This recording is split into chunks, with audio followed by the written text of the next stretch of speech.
बिस्मिल्लाहिर्रहमानिर्रहीम। अस्सलाम वालेकुम students, welcome to my YouTube channel. हम क्लास 10 फिज़िक्स के न्यूमेरिकल प्रॉब्लम्स को सॉल्व कर रहे हैं। चैप्टर नंबर 14 है करंट इलेक्ट्रिसिटी। इसकी मिसाल नंबर 14.1 हम सॉल्व करते हैं।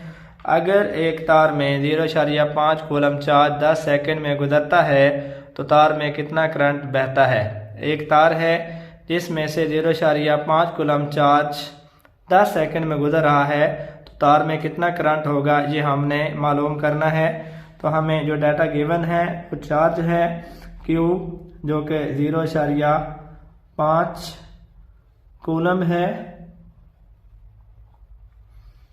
टाइम 10 सेकंड है। 10 सेकंड में 0.5 कूलम चार्ज गुजरता है। हमें मालूम करना है कि तार में कितना करंट बहता है। करंट हमें मालूम करना है। हम जानते हैं करंट मालूम करने का जो फार्मूला है, करंट बराबर होता है चार्ज डिवाइडेड बाय टाइम। तो इस क्वेश्चन में जो चार्ज गिवन है वो 0.5 है और टाइम 10 सेकंड है। 0.5 तकसीम 10, इसको अगर हम तकसीम करें तो ये बनता है 0.05 एम्पेयर। तो इसको हम मिली एम्पेयर में चेंज कर लेते हैं।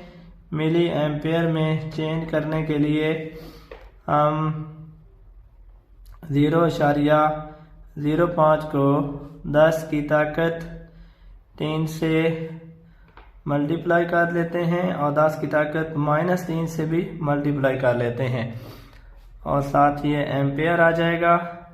हमने 1000 से 10 की ताकत 3 से मल्टीप्लाई भी किया, 10 की ताकत 3 से डिवाइड भी किया, तो आई यहाँ पे आ जाएगा 0.05 को 10 की ताकत 3 से ज़रब दें तो ये 50 बन जाएगा।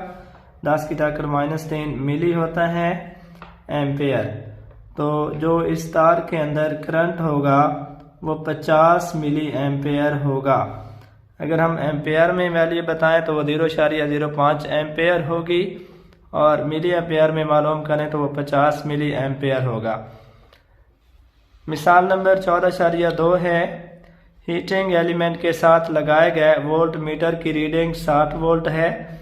यानी एक वोल्ट मीटर है जो किसी हीटिंग एलिमेंट के साथ लगाया गया है, उसकी रीडिंग 60 वोल्ट है। हीटिंग एलिमेंट में से बहने वाले करंट की मिकदार 2 एम्पेयर है। उसमें से जो करंट बह रहा है उसकी मिकदार 2 एम्पेयर है। हीटिंग एलिमेंट की कॉइल की रेजिस्टेंस क्या होगी। हमें रेजिस्टेंस मालूम करनी है। वोल्टेज गिवन है और करंट की मिकदार भी गिवन है। वोल्टेज जो कि वोल्ट मीटर की रीडिंग जो है वो 60 वोल्ट है, तो जो वोल्टेज हमें गिवन है वो 60 वोल्ट है। करंट की मिकदार I = 2 एम्पेयर। करंट गिवन है 2 एम्पेयर का करंट है। हमें रेजिस्टेंस मालूम करनी है। तो हम जानते हैं ओहम लॉ के मुताबिक V = IR। तो हमें जो कि रेजिस्टेंस मालूम करनी है, यहाँ से रेजिस्टेंस बराबर आ जाएगी वोल्टेज। करंट वोल्टेज पे डिवाइड हो जाएगा रेजिस्टेंस फाइंड आउट करने के लिए। R = वोल्टेज है 60 वोल्ट और करंट है 2 एम्पेयर। तो 60 को 2 पे तकसीम करें तो ये आता है 30 ओहम। तो इस हीटिंग एलिमेंट की कॉइल की रेजिस्टेंस 30 ओहम होगी, जिसकी 7 वोल्ट मीटर है, उसकी रीडिंग अगर 60 वोल्ट हो, उसमें से करंट 2 एम्पेयर हो तो रेजिस्टेंस 30 ओहम होगी।